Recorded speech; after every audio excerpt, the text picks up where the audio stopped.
offers. Over the summer, I was offering I called it a sweat test package. And so with runners, especially here in Florida, it's very hot, it's very humid.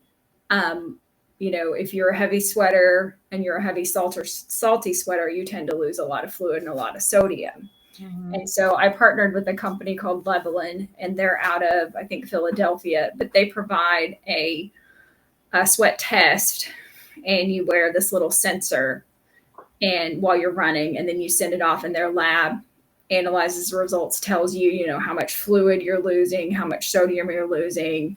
And then I sit down with them and help them come up with a plan to help with their hydration and their fueling. Because, if they're cramping, if they're having GI issues, like that could definitely be implicated with their sodium and their fueling too during activity. So that was something I did over the summer. Wow.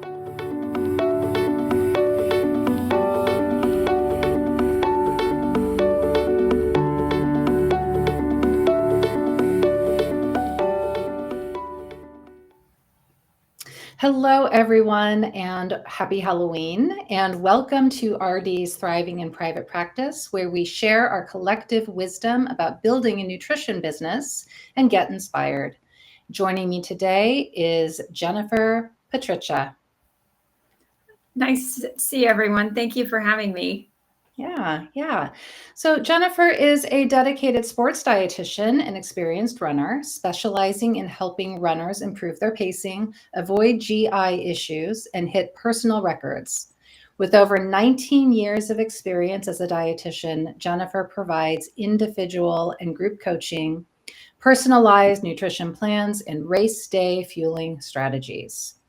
As a marathon and Ironman finisher, Jennifer understands the challenges runners face. Her Empowered Fueling for Runners framework was born out of her own experience. After struggling with fatigue, GI issues, and frustration in her training, she discovered the transformative power of sports nutrition. By shifting her mindset from calorie restriction to fueling her body properly, she not only improved her performance, but also developed a healthier relationship with food.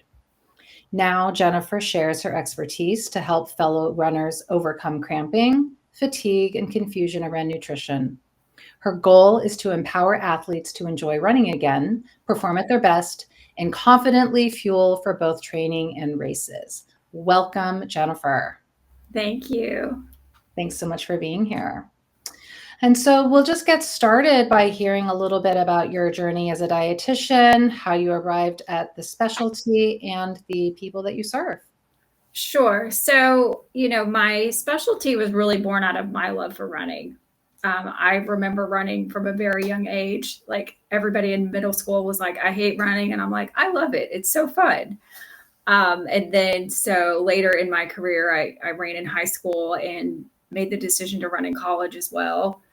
And I was majoring in exercise science at the time, and I really wasn't sure what I was going to do with that degree. I thought, well, I could work in a gym, but I don't know if that seems like a career to me. So I took a nutrition class my junior year, and I realized that's what I wanted to do. I wanted to be a dietitian. It was really exciting to me learning about foods, and then also like thinking about, well, how does that affect your exercise too? So that's really, how I became a dietitian. And I went and got a graduate degree in nutrition after getting my BS in exercise science. And then worked in a couple of different jobs as a dietitian. I was worked in an employee wellness setting, helping the school district employees, eat healthier. And we had different programs for like diabetes, weight loss, things like that. My last, I would say, job, outside of my private practice anyway, was working at a supermarket chain. And, honestly, I was in a place where I wasn't like growing and learning. I'd been there about like 9 years. And so just realized I needed to like take a step back, do something different. And that's when I decided to do my private practice. It was kind of birthed out of like, I'm frustrated. I'm not really doing what I want to do. I'm not growing and learning. So that's really how I decided to do my private practice. Yeah. So, did you go all in at once, or was it sort of a gradual build with the practice? Yeah, well, unfortunately, I was laid off from my job, so it was kind of forced on me. But it actually was a blessing in disguise. Like at the time, I was like, "What am I going to do? Like, I don't have an income." But it also gave me the freedom to have time to like start my own business. Since then, I am working part time for a company. I'm doing some nutrition counseling because obviously, I'm sure you've talked to many private practice dietitians, and you need to supplement your business, especially like I've only been doing this since July of 2023, so it hasn't really been that long. Yeah, yeah. So, for now that you've got a good balance between your own private practice and the company that you're doing counseling for, Mm-hmm. what's the balance now? 50-50, 60-40, as far as your time spent on your own clients versus theirs? I would say it's probably more like 70-30. I've just been in kind of a place where I need to make a little bit more money right now, just Mhm, financially with some things going on. So I haven't had as much time to do my private practice, but at the same time, like I always have the freedom to do it, mhm. you know, as Okay, well. Yeah. great, great. So what were the initial steps? So you're sort of brand new, which is in private practice, which is great. Not a Mhm. brand new dietitian by any stretch, but Right. brand new to private practice. And so when you're making these decisions to, take that leap, um, what were some of the initial decisions that you made? Did you have help making those? Mhm. We were going to maybe talk about what it's like to hire a coach or a Sure. mentor or support like that. So, how did that initial startup start? Well, so when I was still employed at my job, I had started, kind of doing some thinking about, what I wanted to do next. I did write a lot of health and wellness content for the supermarket chain I was working for. And so I thought that's really what I wanted to do was to be a writer.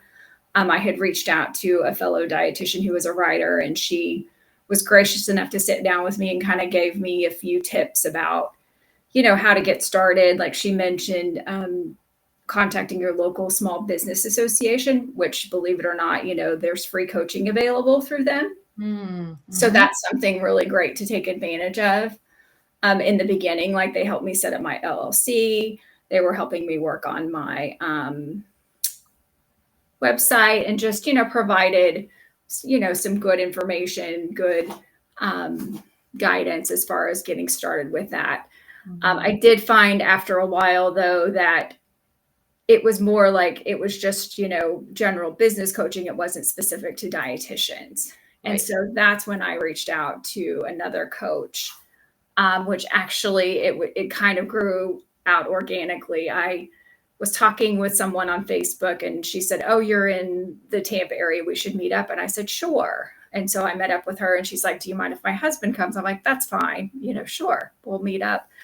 But anyway, I got to meet Javier and Marissa Carlin, which they are well known in the dietitian coaching space. They provide programs to help dietitians get started with their private practice. They have, extensive coaching modules that you go through. So I ended up actually signing up with them. I met with Javi and signed up with them just because I felt like I needed that information. I needed that guidance because I really didn't know where to start. I don't know. I think you kind of think that, once you announce that, hey, I'm a dietitian, I have a private practice, people will just come running, but that's really not the case. No, it's really not. Yeah, yeah. And so, what I've got two competing questions in my head Okay. about this. So, on one hand, I'm curious what you really felt you needed help with, or me, because in the beginning, you're like, I don't really know what I need help with.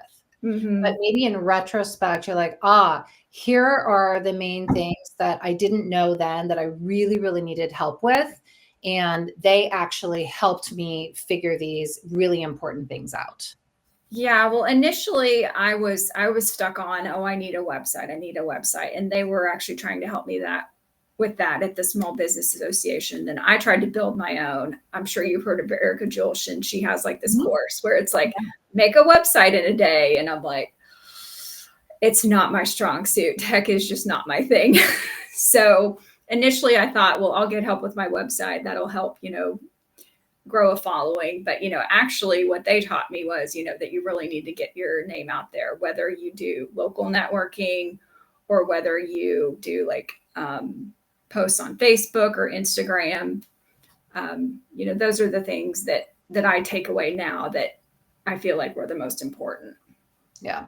So maybe they were prioritizing visibility, right? And it's not, so sure, maybe there was a time when if you really got your SEO dialed in for your website, that you could get traffic organically pretty consistently. That doesn't seem to be so much the case anymore, unless you're really well established or have like some super SEO guru, right? So that visibility piece. And what were some of those recommendations? Was that community networking? Was that social networking, social media, like online networking? I mean, honestly, it was a little bit of both, but like they encouraged you to like come up with a list of like local businesses that you could collaborate with, whether like for me specifically, that's running coaches, it's running stores, where actually runners go. And then they typically have some kind of event too that you can partner up with.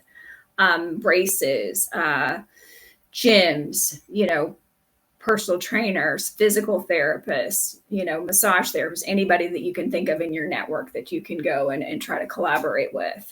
Yeah.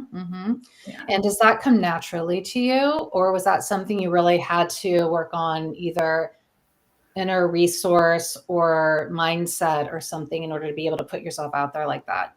Yeah, I would say it's not like the like natural to me, but you just have to like put yourself out there, and it doesn't hurt to ask. And then a lot of times you have to keep asking, and people don't respond to emails. So is there a way you can, try to get a hold of them somehow? You might just have to show up, which, can be really awkward sometimes, but honestly, at least, you're getting your name out there, you're getting a face. I've also too noticed that I've had to kind of use the contacts that I have to find out if we could connect, like through a mutual contact too. Sometimes that ends up working out well. Like I could email them every day, but yet they're not going to respond because they don't know me personally, but they might know a friend of mine. Right. So if you have an introduction, then they're more likely to respond to an email. Right. Okay. So what would the content of your email say? Like say someone in our audience here is like, okay, sure, I'll send emails. What do I even say? Yeah. I mean, I would just, introduce yourself, like what you do. With your business, you need to have some kind of help statement, which was something that Javi and Marissa's group had helped me with, and mine is like, I help runners improve their pacing, hit their PRs, and enjoy running without GI issues, injuries, and fatigue. I also think it's helpful to, have some kind of program like I put together, like an empowered fueling for runners framework.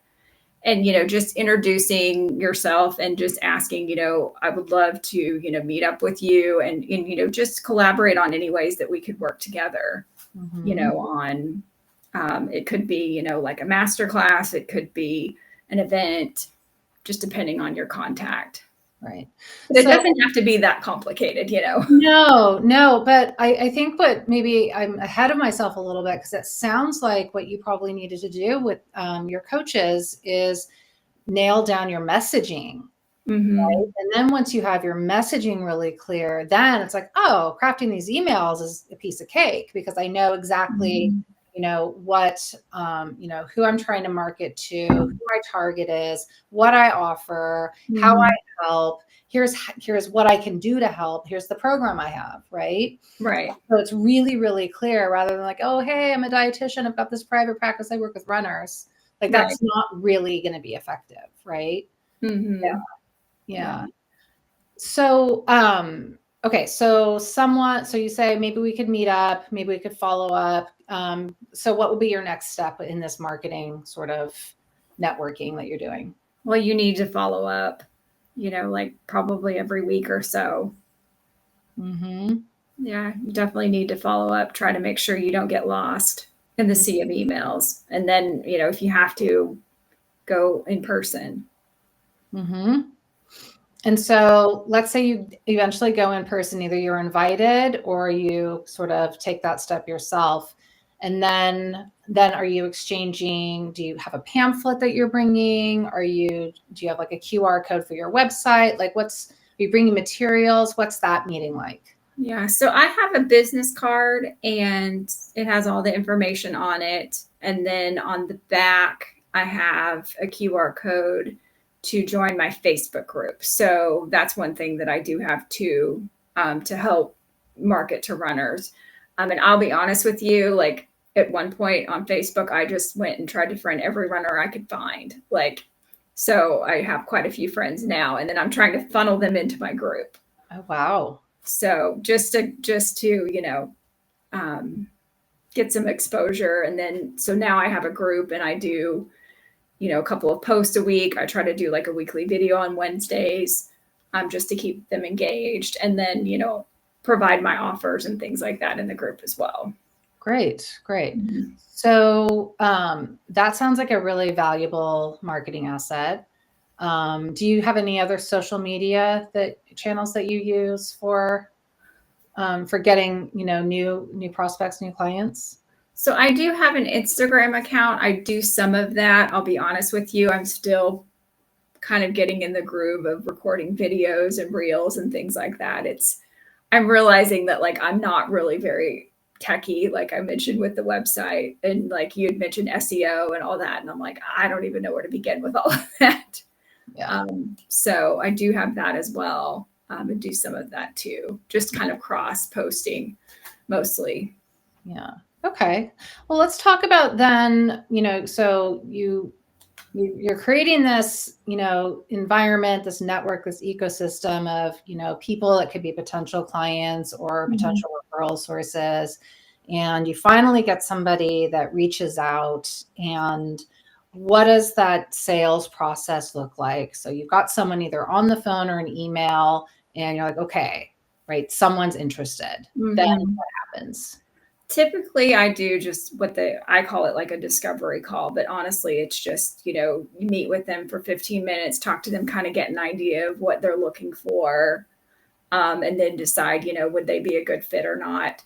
Then I have them just fill out like a short, questionnaire, and then I call it a strategy call, but it's really, the opportunity to get to know them better, explore what their goals are, kind of try to tease out, are there any barriers that they have going on, to actually, being able to focus on nutrition. Because I feel like that's a big piece of it. We all have so many things going on. So, do you have the time and the effort that it takes to focus on it?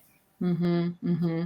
Right. So you're sort of, if I'm understanding correctly, filtering out people that just might not currently have the bandwidth to do what it would take for you to successfully help them. Sure. Right. Because you don't want to fail them, right? You want to be successful. And if they don't have that ability in the moment, so that's good. Mm-hmm. And then do you have sort of a suite of different offers, or like at different levels for how you can help people? Well, so I typically like to do either 6 or 12-week sessions, because I feel like it's going to take some time, to make any meaningful changes. And then, like, for instance, if you have somebody with GI issues, well, that's going to take a while for you to figure out what's going on, because that could be a host of different things, so 6 and 12 weeks. Sometimes I do like individual, like people will ask if they can just do one session. I will do those. I try not to, just because I feel like there's no follow-up. You don't really know, what's going to happen after that. But those are kind of the main 2 core offers. Over the summer, I was offering I called it a sweat test package. And so with runners, especially here in Florida, it's very hot, it's very humid. If you're a heavy sweater and you're a heavy salty sweater, you tend to lose a lot of fluid and a lot of sodium. Mm-hmm. And so I partnered with a company called Levelin, and they're out of, I think, Philadelphia, but they provide a sweat test, and you wear this little sensor, and while you're running, and then you send it off, and their lab analyzes the results, tells you, how much fluid you're losing, how much sodium you're losing. And then I sit down with them and help them come up with a plan to help with their hydration and their fueling. Because, if they're cramping, if they're having GI issues, like that could definitely be implicated with their sodium and their fueling too during activity. So that was something I did over the summer. Wow, that sounds really interesting. So incorporating these little pieces of technology as sort of like a value add for your offers, that sounds great. Yeah. I'm finding myself to be really curious about how you help people figure out what's going on with their GI stuff, right? I think there are a lot of different ways that we as dietitians can help, and I'm curious what your approach is. Yeah. So as far as that's concerned with running, and it's really a challenge because, while you're running, your GI system, it's just not functioning quite as well as it could be because, the blood is shunted away to the muscles, away from the stomach. So, first thing I would look at, what are they currently doing for their fueling now? Are they fueling enough? And how often are they fueling? How much fluid are they getting in? Because dehydration can also cause GI issues. So kind of looking at that, what I would call the sports nutrition piece of it. What are they eating before? What are they doing during? What are they doing after activity?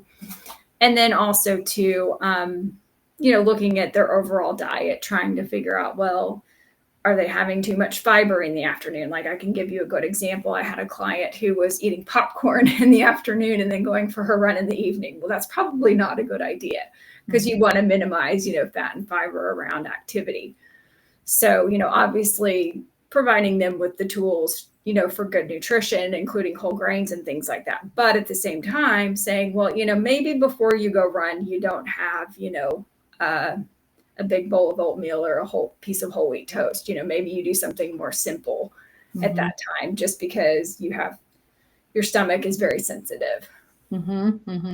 Yeah. So really sort of a troubleshooting approach. Sounds like, yeah. That's really interesting. And part of the reason I was asking is sometimes, the answer I would get from a question is a lot of like functional nutrition kind of like evaluations. And so I feel like as dietitians, many of us use like what, you're describing as a more conventional approach. And then other people have got this sort of, different testing kind of approach, right? Sure. And, I just touched on the surface. There's tons of other things. Like I just thought about caffeine was one. I was doing a podcast with somebody last week about caffeine, and like that's something that runners utilize. But at the same time, like for some people, like if you have a sensitive stomach, don't do that because it's probably not going to help you. Right. Yeah. So people tend to work with you for maybe, is it 12 weeks maximum, or do they then continue further along? Well, it honestly depends. I've got a couple that have continued after that, and we just do like monthly sessions just to kind of do a check-in. So yeah. Do you take them through a particular formula or program or system, or is it really customized and tailored to whatever they come in needing? Well, like I have kind of an overall like roadmap that I've put together of like, these are the topics I definitely want to cover. But I will say it honestly just depends. Like if I get somebody that has GI issues, then, it will look much different than if I have somebody that wants to, PR and qualify for Boston. Like it's just going to look very different. Okay. And so for that information, is that just stuff that you convey during the session, or do you have like videos that you've created, resources, handouts, that kind of thing? Is it sort of like here's the content that we'll use to support our sessions, or is it really just like, delivered in the session? Yeah. So I typically deliver information in the session and then follow up with any kind of handouts or any additional information that, I need to share with them. Yeah. I love that, you're successfully using that model, because I think that so many of us believe that we've got to have all this, you know, course content on, the EMR or on some Yeah. course hosting site, and that they've got to have, not only what we talk about in session, but then modules that they do on the side. And I think that's amazing. Oh, I do If too. you have time to do that and the ability and the bandwidth, oh my God. But, Right. to put it out there, you do not have to do that. You can go with this, what I'm calling a conventional approach, where it's, the FaceTime, everything happens in FaceTime with follow-ups of additional resources that you have, Sure. can be perfectly effective. Yeah.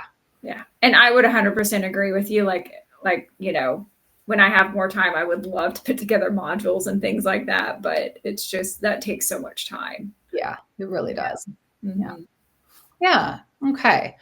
So just checking my notes here for questions. So, when we're trying to build a business, and it can be really challenging, especially in the beginning, and you might hear stories of like this fantastic growth that people have, and like, oh, my practice was filled after 3 months. And Mm-hmm. then we're sitting here like, well, what's wrong with me? I'm doing all the things, right? Mm-hmm. And so how do you maintain a positive mindset, keep yourself motivated? Clearly one strategy is having additional source of income so that you don't have to rely solely Mm-hmm. on your own stuff. But what else do you employ? And I will also share and be transparent that it hasn't been easy for me. It's been a challenge, and I feel like I've done a lot of the right things, but haven't necessarily seen it materialize into monetary growth. But at the same time, I realized you have to be patient with it as well. All of the things I described to you, about networking and things like that. Sometimes it works. Like it's worked really well because like I have a running coach, and so she's referred me to, a lot of her clients. So, that's a good one, but it's not like it's everybody. It's like maybe 4 or 5, and Mhm. she might be seeing, I don't know, I think maybe like 50, I think somewhere around there. So, it's a smaller percentage, but at the same time, you have to build those networks and just hope that at some point somebody will say, oh, hey, I do know somebody that could help you as well. Mhm. But I would say, just as far as like trying to stay positive about it is, there will be periods of time where you feel like you can't do a lot, maybe either because of motivation, because of external factors, things going on. So at that point, you just kind of have to decide, what maybe are the bare minimum of the things that I could be doing. Right, right. Yeah. And I think also too, just realizing that not everything has to look perfect or be perfect. Like if you get it done, just post it anyway. Like, Right. because you could spend hours trying to cut a video or a reel. Like Mhm. it could really drive you crazy. Right, right. Yeah. Sometimes having, some content for visibility is better than waiting to have perfect content and then having nothing and no visibility, right? Right. Mm-hmm. Absolutely. Are you limited to just practicing in Florida? Like with the kind of work that you do? Because it sort of straddles MNT with coaching. So I'm just curious. Yeah. I mean, I am like self-pay. And so, typically, I don't deal with insurance. My employer that I'm working for, I'm able to take insurance through them, and I'm out actually able to refer clients that way too. For those of you that live in Florida, you know that it's really difficult to get credentialed. Like here, it's just not really easy. So anyway, so that was just kind of my thought is if I have the other job, then I can funnel people if they want, to do insurance. Because I feel like self-pay is just getting a little bit more difficult, just considering the economy. Where I live, we've gone through 2 hurricanes like within the past couple of weeks. So that's been a challenge too. Yeah. But I do have licensure like in other states like North Carolina, Illinois, um, Oregon. Let me think about this. Texas. I think that's everything. Yeah. Wow, that's sounds like jumping through all those hoops to get, all of those credentials. Is that time consuming? It can be. I mean, most of the states that I'm licensed in, like they take the CDR requirements for continuing ed. So it's more so just like paperwork and turning everything in, and then honestly with Illinois, it was like waiting a long time because it takes a while to get licensed there. They're just, I don't know if you've had to do any of this, but it's like you can definitely tell that like some states are with it with their like Department of Health, and then others it's like, you've got to mail it in. So Well, it's the Wild West here in California. So basically, anybody can do whatever they want and no one's going to come after you. So that's not an invitation, everyone, no. To come in here. But yeah. So as we wrap up here, wanting to end on more of a, sort of a hopeful note, like right now, I'm sure we're all feeling, no matter when you're watching this, that this is sort of maybe a time of uncertainty. We sort of don't know what kind of country we're going to end up with in the next year or so, right? And so, what is keeping you motivated right now? And what is helping you just kind of stay the course and keep doing what you're doing, keep networking, keeping reaching out, and how, like, what words of wisdom or advice or solidarity can we give our colleagues out here? Sure. Well, I think for me, I get a lot of joy and a lot of fulfillment in helping people achieve their goals. And so, if you've got a client that you've been working with and they're able to finally, they have that aha moment where they're able to put together like a good plan, they have a good race, and they contribute it back to, you helping guide them along, to get to their goal. For me, that's where really what I look to help me stay motivated. And then, just also too, just believing that, you can make a difference. Like we have the tools, we are trained, to help people with their nutrition. There's a lot of people that are screaming out there all this nonsense. And, a lot of times when I'm talking with clients, they want to know about the latest trend on TikTok. Like I have no idea what's going on TikTok other than, they tell me what's going on, but they're honestly, they're confused. They're fed up. They need help. And we're the ones to help them. Right. So sort of a voice of reason in this sea of mixed messages. Absolutely. And great reminder that we need to deliberately weight more heavily the positive experiences of when we are helping someone and seeing, the results that we're hoping for versus the times when we don't get the call back or someone doesn't want to network with us or all of these little setbacks, right? That our negativity bias sometimes will say, see, this isn't going to work. And if we really focus more heavily on when we are effective, then that can help sort of guide us forward a little bit. Yeah. All right. Well, we'll end it here. Thank you, Jen, so much for joining today. This has been really, really great. And I love it when we have different conversations and get to touch on different topics. And thank you for anyone who is watching live or watching the replay later. I appreciate you all, and we'll see you next time.